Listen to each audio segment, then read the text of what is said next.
Sa ngalan ng Ama at ng Anak at ng Espiritu Santo.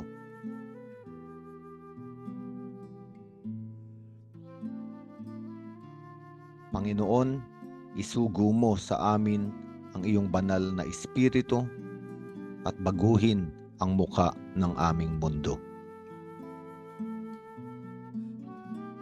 Ang ating pong ebanghelyo sa araw na ito ay mula sa ebanghelyo ni San Mateo, Kapitulo 13, versikulo 53 hanggang 58. At isang bahagi sa ebanghelyong ito ay nagsasabi na nagtaka ang mga nakarinig sa kanya, kaya't kanilang itinanong saan kumuha ng ganyang karunungan ang taong iyan. At sa ebanghelyong ito, si Jesucristo mula sa Capernaum, ang lugar ng kanyang misyon, ay nagbalik sa kanyang bayan ng Nazaret, sa kanyang mga kababayan kung saan siya lumaki. At ang mga taong ito ay naniniwalang si Jesucristo ay kilalang kilala na nila. Alam na nila ang lahat tungkol sa kanya. At ito ang naging dahilan kung bakit walang nagawang himala si Jesucristo sa bayang yon at hindi niya naipakita ang kanyang kapangyarihan.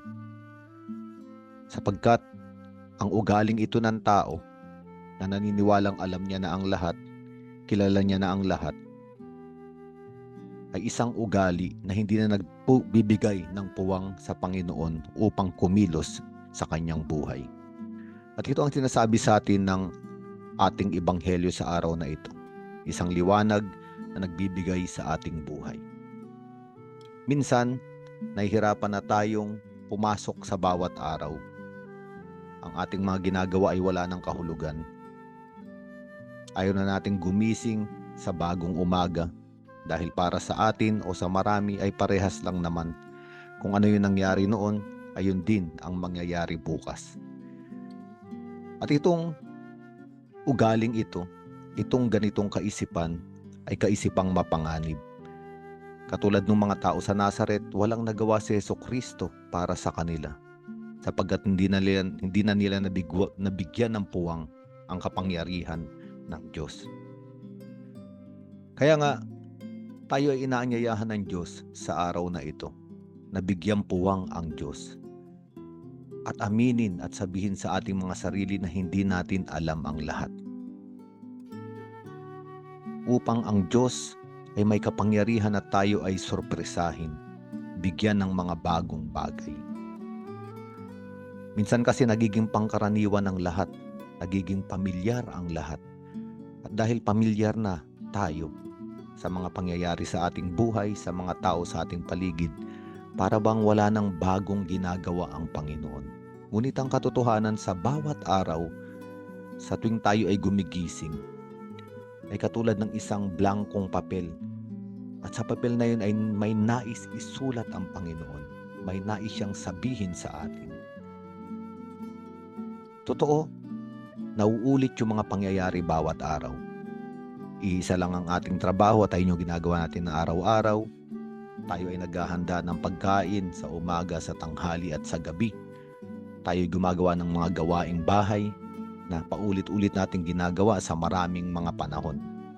Ngunit hindi ibig sabihin ito na ang mga paulit-ulit na bagay na ating ginagawa o yung mga pangyayaring paulit-ulit at dumadating ay wala ng kahulugan, sapagkat sa loob ng mga pangyayaring yun ay may bagong ginagawa ang Diyos.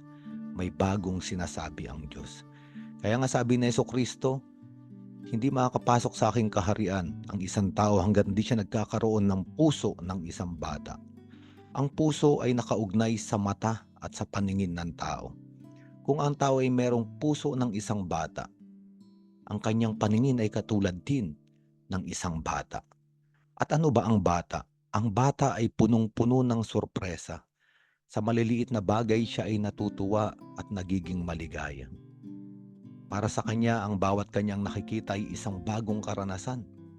At ito ang hinihintay sa atin ng Panginoon, na humingi sa kanya ng isang puso tulad ng sa bata, upang makita natin sa maliliit na detalye at pangyayari sa bawat araw ay nandun ang Panginoon. At doon sa mga pangyayaring maliliit na iyon, doon lalabas o doon maipapakita ng Panginoon yung dakila niyang kapangyarihan. Kaya nga, tayo inaanyayahan na huwag maniwala na alam na natin ang lahat. Sapagkat tayo inaanyayahan ng Diyos na maging katulad ng isang bata. Natututo pa lang, nag-aaral pa lang, palaging nakikinig, palaging naghahanap. At ang hinahanap natin at ang nais nating mapakinggan sa kanyang mga bagong sasabihin ay ang Panginoon na nagmamahal sa atin. Sa ngalan ng Ama at ng Anak at ng Espiritu Santo.